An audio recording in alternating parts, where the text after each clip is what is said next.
Hello, good morning, dear students. Welcome you all on online classes from DWPS. As this is your first lecture of biology, so first of all, I would like to tell you that what is biology, who is the father of biology. Okay, biology. Students, this biology is made up of two terms, biology. This bio means living, logy means study. That means study of living organisms is called biology. And who is father of biology? Aristotle. Aristotle was the scientist who was known as father of biology. Students, when we are talking about bio or living, it includes plants, animals and all microorganisms except virus. Virus is acellular and it is a connecting link between living and non-living. So students, first of all, we are going to start our new chapter, the living world. As the name suggests, this chapter will tell us about the living organisms. Now, in junior classes, you have heard about what is living and non-living, and you can give so many examples of living and non-living. Today, we will do some characteristic features of living organism that are the defining property of living organism that are not present in non-living organism. That makes the basic difference between living and non-living. Now, so that features are living organisms. Living organisms can grow. All right. You all know that living organisms have innate ability or they have ability to grow. But if we see in case of plants and in case of animals, this growth is different. The plants can grow throughout the life, but the plants have growth to a certain age. Means they have an age limit for growth, but plants do not have any limit. So you can write here, they can continue growing. They can continue growing, and in case of animals, the age is limiting factor for growth.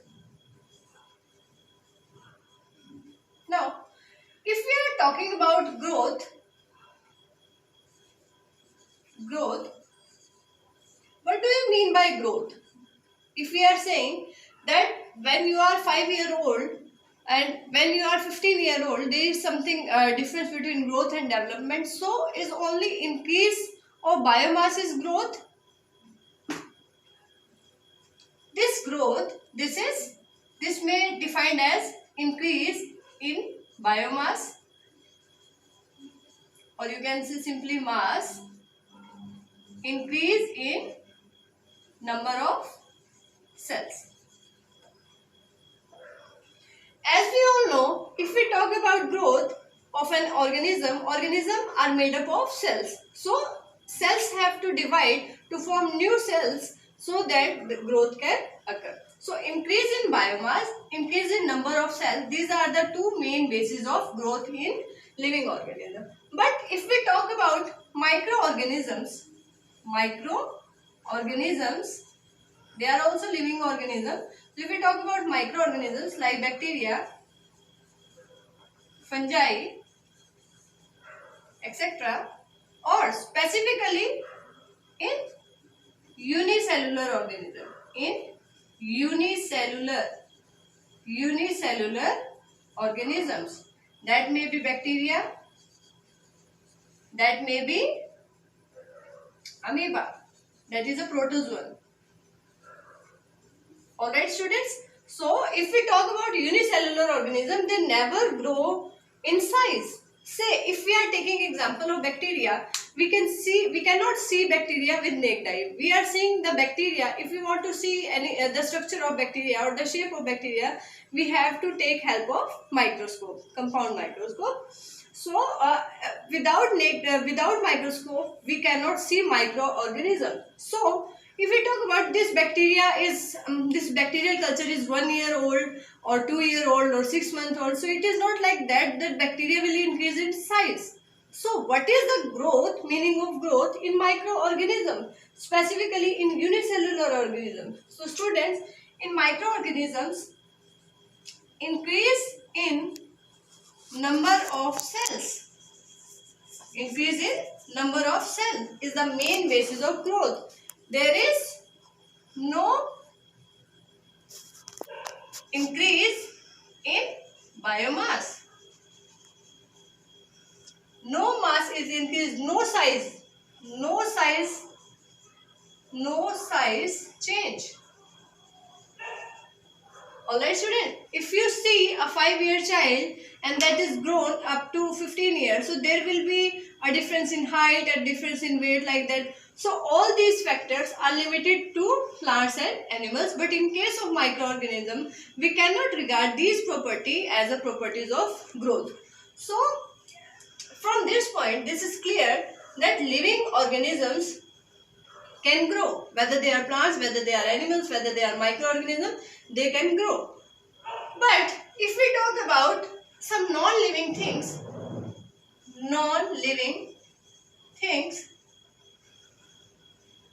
like mountain,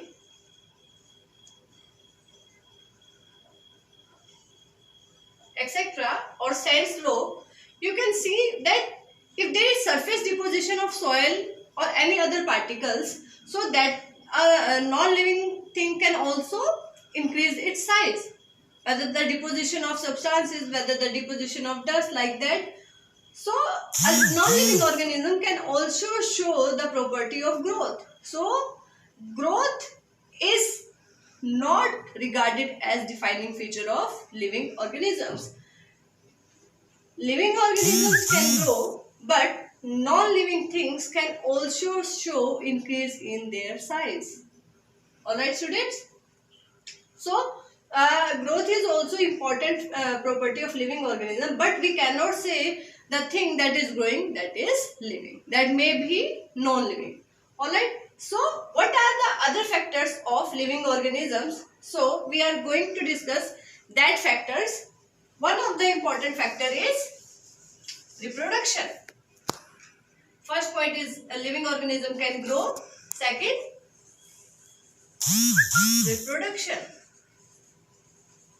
Now, what is reproduction? What is production? See, if living organisms are giving rise to new organisms of their own kind, this process is called reproduction. But in case of non-living things, like for example, there is a machine that is making spare parts. Okay, all the spare parts will be same, but they are not similar to machine. So that process is called production, not reproduction. But in case of living organism, whether we see the young ones of cat, or you can say kittens, they will be similar to cat, or the cubs of lion are similar to lion, or the offspring of humans are similar to human beings. But in case of non-living thing, the things that are newly produced, they are not similar to their parent one. So this reproduction is important factor to term as living organism, but again it is not a defining property. Why? Because this reproduction can be occur by sexual method and asexual method. You have done this topic in detail in 10th class. Then in sexual reproduction, two parents are involved, male and female are involved, fusion of male and female gamete, that is sperm and ova, take place. And in case of asexual reproduction, there is no involvement of, you can say, two parents. There is only single parent who is giving rise to new young one with the help of budding, with the type of fission like that. Alright students, so this is the basic process of reproduction in which the living organisms organisms give rise to new organisms of their